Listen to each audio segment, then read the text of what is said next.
In this video, I show you how to trade divergences the right way. I will give you a lot of tips on how to master divergence trading, what to look for in your charts, and also what to avoid, and what I see many traders do wrong when it comes to divergences. First of all, I'm using the RSI with the 14 period setting. It's a default setting and it works really well for divergences. So at the core of a divergence, when we're talking about divergences, it means that the price action part and the indicator part are not agreeing. They're doing two separate things, and that's a very important signal. In a price action chart, generally what you want to look for is a trending market. Divergences should only be searched for in a trending market. And then on a price action chart, like here in a bullish trend, what you generally see that the market is making higher highs and higher lows. However, the indicator at this point is not agreeing and the indicator is making lower highs. So you can see they're doing two separate things. Why is this so interesting? The RSI is a momentum indicator. It measures how strong the trend is. And there's a reason for why the indicator in this case and in most other divergences is showing you lower highs, whereas the price action is showing you higher highs. First of all, the selling period here, the period where the market went against the ongoing bullish trend, is very strong.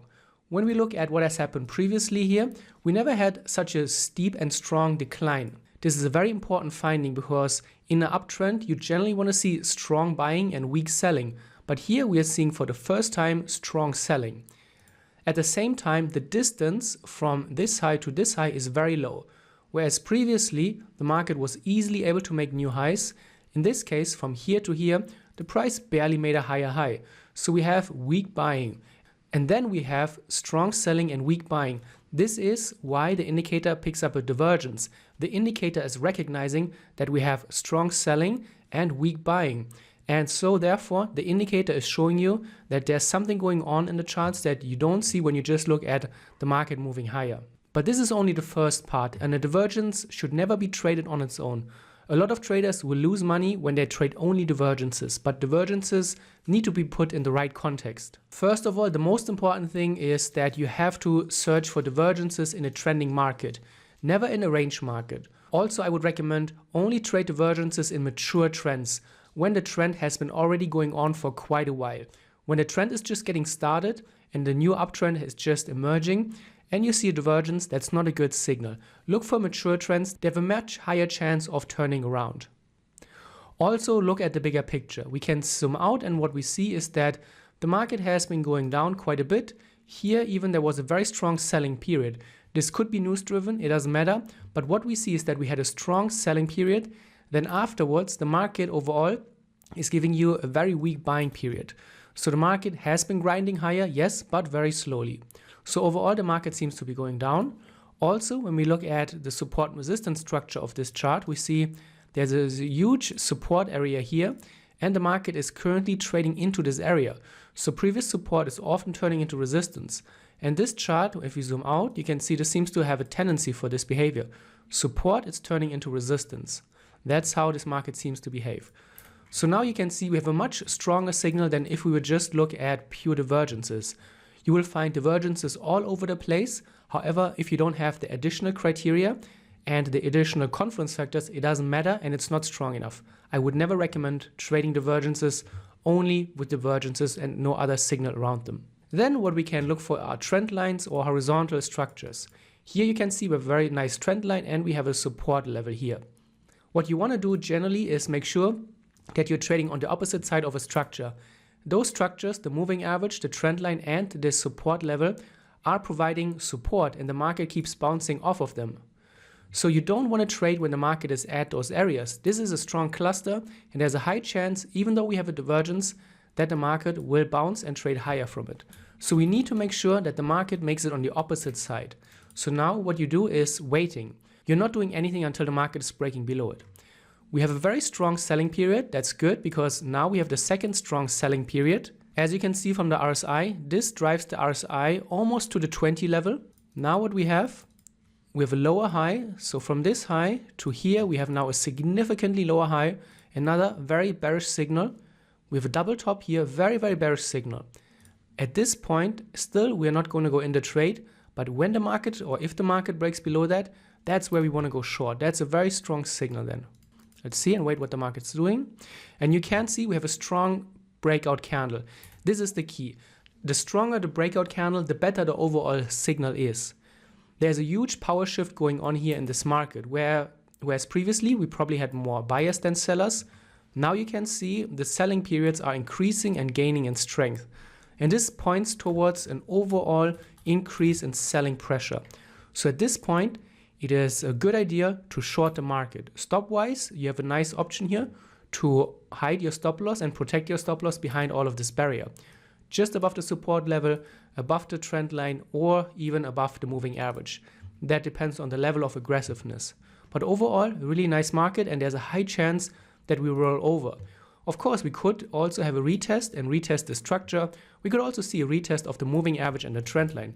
Both is possible. Obviously, we don't know in advance, but that's why if you are a breakout trader, you protect your stop loss somewhere behind those structures.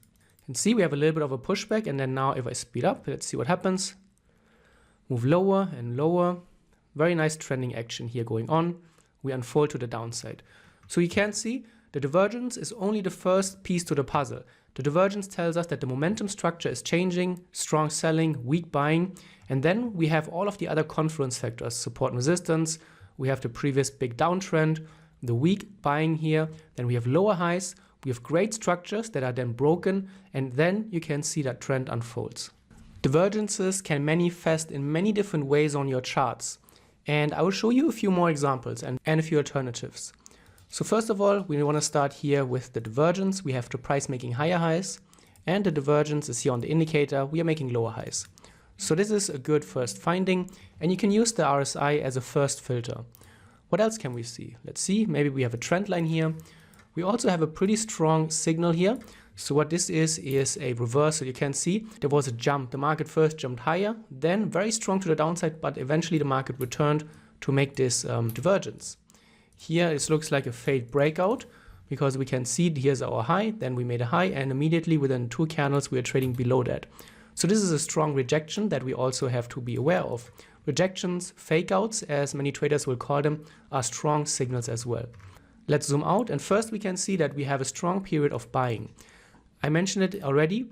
The stronger the buying, the higher the likelihood that the market will reverse. Why is that so? Just imagine, as the market goes up, people are buying and buying and buying and buying. And the higher the price goes, the more unrealized profits they have in their trading account. And then eventually those traders, when they have unrealized profits, they will think about taking profits. And for example, probably a lot of traders are looking here at this area. We have the 130 round number, very, very important round number. A lot of traders are probably using that to take profits. That's why you see a lot of increase in volatility. And the more weakness the market is showing, the more of those traders who are still in their profits and still holding their trades have a higher likelihood of then closing the trade. So that's something to also keep in mind. Then let's see when we zoom out what we have. We're trading above a resistance area. So you can see here we have a strong resistance here a little bit lower. But somewhere in this area you can see that 29 seems to be a very, very important area. So you can see right now the market is trading above it, but only the divergence is happening above this area. And this is a very weak signal. This could easily lead to an exhaustion. It could be the market trying to break out and then giving us a greater fake out.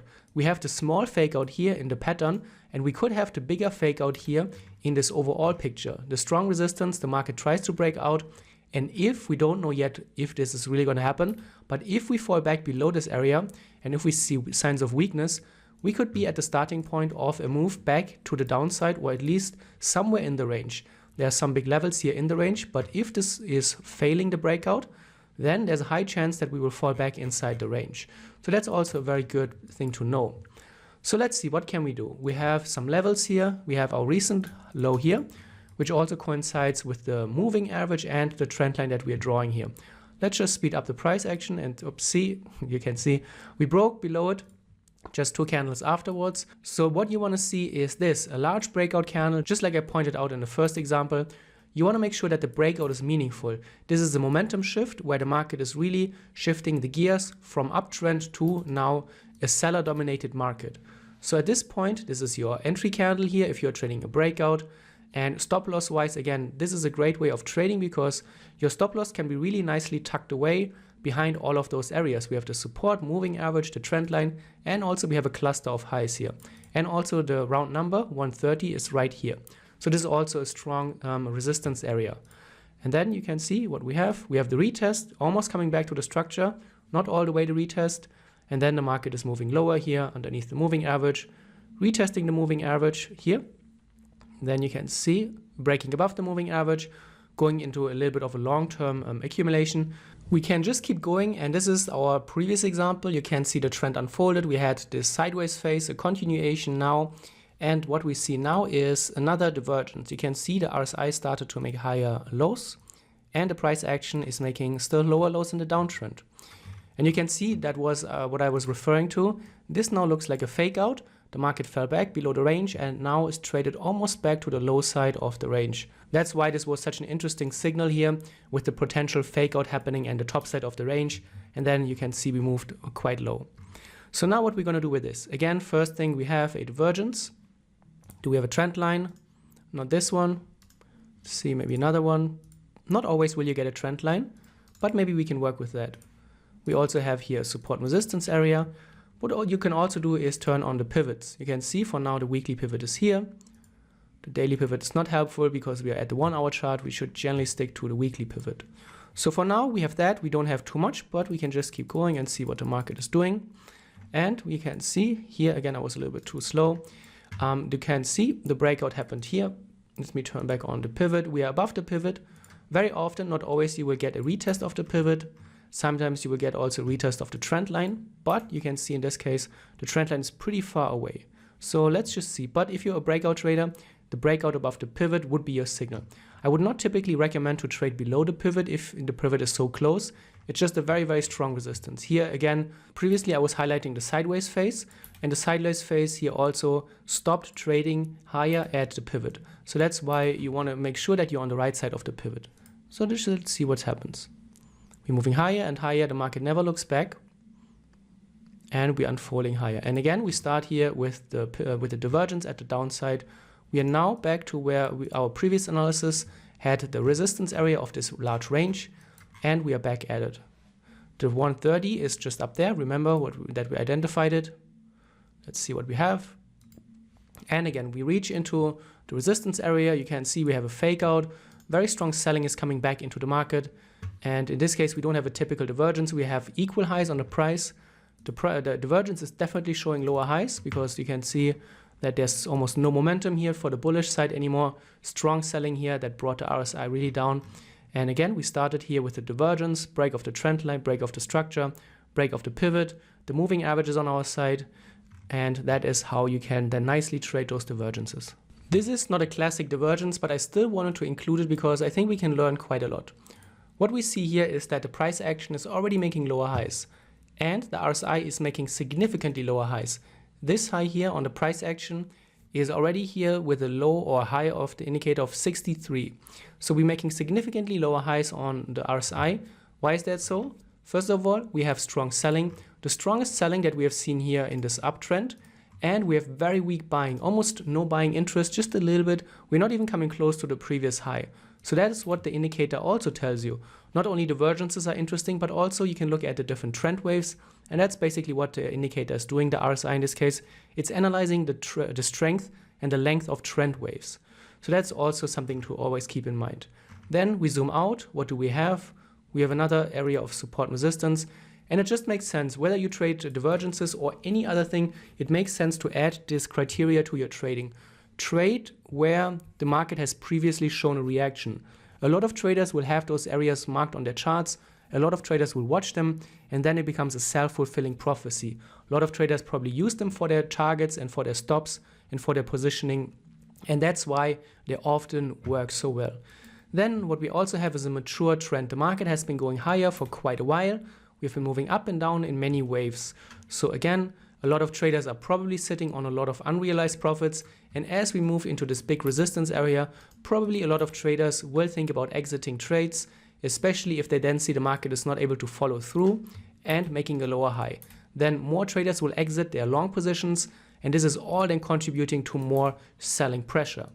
What we can then do now is draw a support zone. We have the 17 round number, very, very big round number. So you definitely want to make sure that you trade below that. So this would be our potential entry area. We don't go short before that. So as long as the market is above it, we don't even think about going short. but this would be our barrier for a potential breakout. And again, we have our strong breakout candle. This should be a filter in your trading as well. Only trade breakouts where you have a strong breakout candle. That makes the continuation and the follow through more likely. The RSI keeps making lower highs, obviously, as we have more selling, almost no buying here anymore in this market. Then let's see what happens. We can speed it up. We have the retest of this area. We're not falling back too deep. And let's see, I will speed it up, and we have the continuation in this case downwards. So you can see again break and retest in this case, and we are following through to the downside. This is the first trend wave. We have our consolidation, and then if you want to trade more, you can continue to the downside. If this goes on for too long, you probably want to think about getting out or moving your stop loss at least to protect your unrealized profits.